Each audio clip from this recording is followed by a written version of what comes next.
Если вы в энергоинформационном поле уже знаете, что станете миллиардером, то вам выделяется энергия и возможности совладать с этим миллиардом или миллиардами и применить в нужном направлении. Сейчас 2026 год, и я о нем говорил, что идет глобальная перестройка. Перестройка в информационном поле, перестройка в доступе нашим к тем вещам, которые мы раньше не могли использовать в повседневной жизни. Может быть, многие этого не почувствовали и до конца не узнали, но наше энергополе уже подготовилось к нему. Это как мы с тобой слушали научное исследование, где рассказывалось о том, что мозг как бы предсказывает то, что будет, и относительно предсказаний настраивает тело, как на это все реагировать. И если мы изначально настроимся на то, что будет, и оно будет близко соответствовать к тому, что на самом деле произойдет, это создаст условия, чтобы мы могли адекватно отреагировать всеми своими системами. Да, то есть вообще интересный факт, вообще, который ты всегда говорил, да, то есть мы не просто приемники.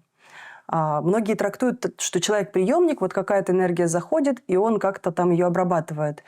На самом деле мы все предсказываем, что должно произойти, свою реакцию. Угроза ли это или развитие? Сможем ли мы использовать эту информацию или энергию во благо, или это нас разрушит? Какой потенциал это несет для нас и во что он может перерасти? То есть это постоянное состояние предсказания и реакции, нашей реакции. И мозг до события предсказывает, как мы отреагируем, как организм, как тело отреагирует на это событие. И если он поставил ставки, наш организм поставил ставки на то, что, судя по всему, начиная от родовых программ, заканчивая нашими уже личными убеждениями, если у нас вот такой фон, и должно произойти вот так. И если произошло по-другому, именно не как отреагировал, не как предсказал наш мозг, то у нас как раз начинает сбоить весь оркестр, весь наш организм, и это называется воспаление. То есть вообще бич 21 века – это воспаление, хроническое воспаление, которое находится в организме постоянно, у многих, в общем-то, портит нам жизнь. Я продолжу, что мы очень долго призывали всех к ожиданию неизвестного. Не к ожиданию того, что мы тут получим приз, к ожиданию тому, что все пропало, к ожиданию того, что я реалист, и вот есть так, и поэтому реализм превращается в фатализм, а именно ожидание неизвестного. Мы тогда разрешаем всем своим системам быть готовым ко всему.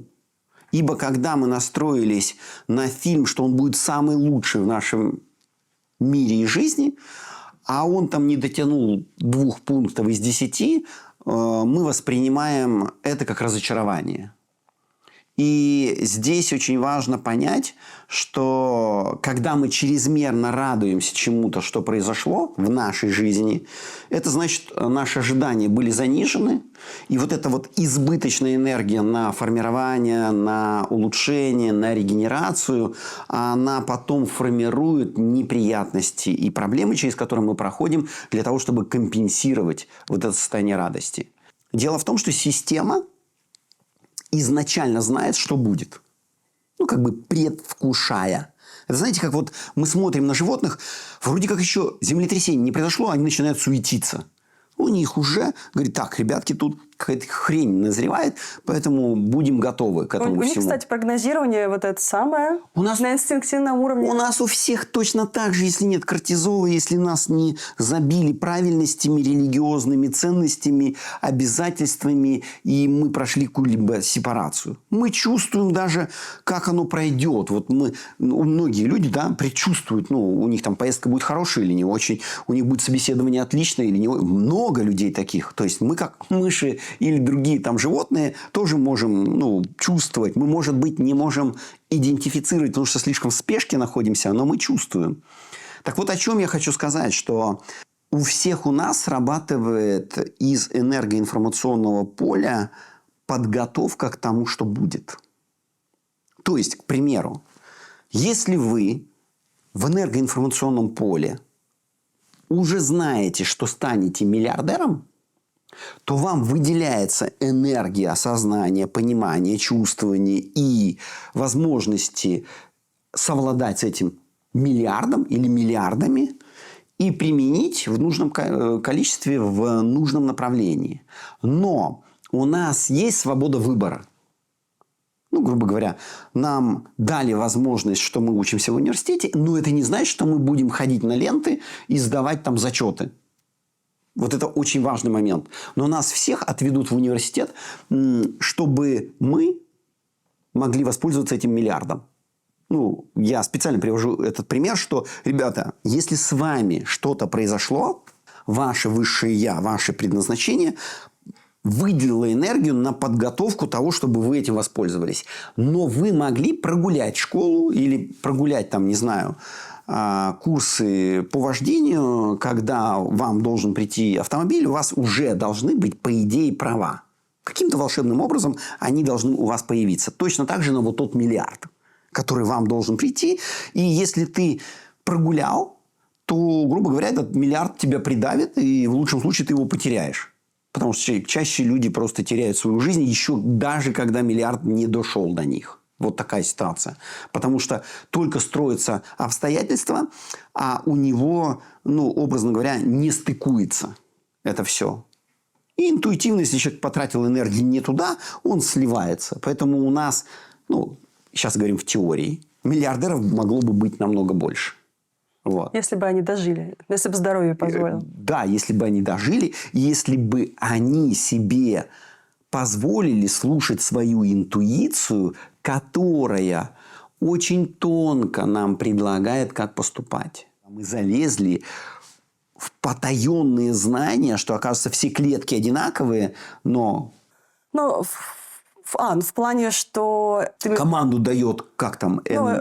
Есть геном и есть... Эпигеном. Эпигеном. И эпигеном говорит, так, ты клетка почек, ты клетка печени, ты клетка мозга, ты клетка нервная, ты клетка сердца, ты клетка кишечника. Да, то есть, получается, вообще...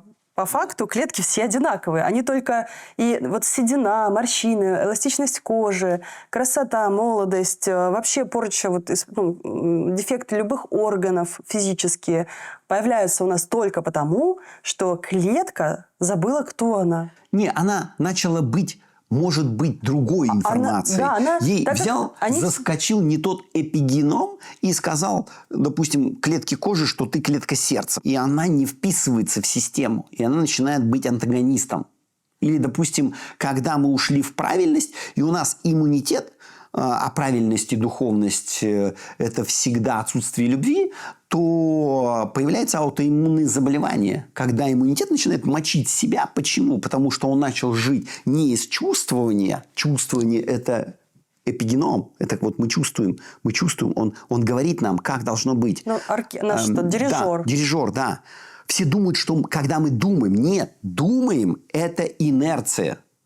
Это инструмент это уже прошлое. Того, как мы же можем быть деревянными и думать всегда одной фразой. Вот у меня папа, мы когда с ним там встречались недавно, да, относительно недавно, вот он думает шаблонами. Вот он, я понимаю, что его нет, есть вот, 8-битная программа, которая выдает вот такие вот результаты. И в чем прикол даже нашей науки?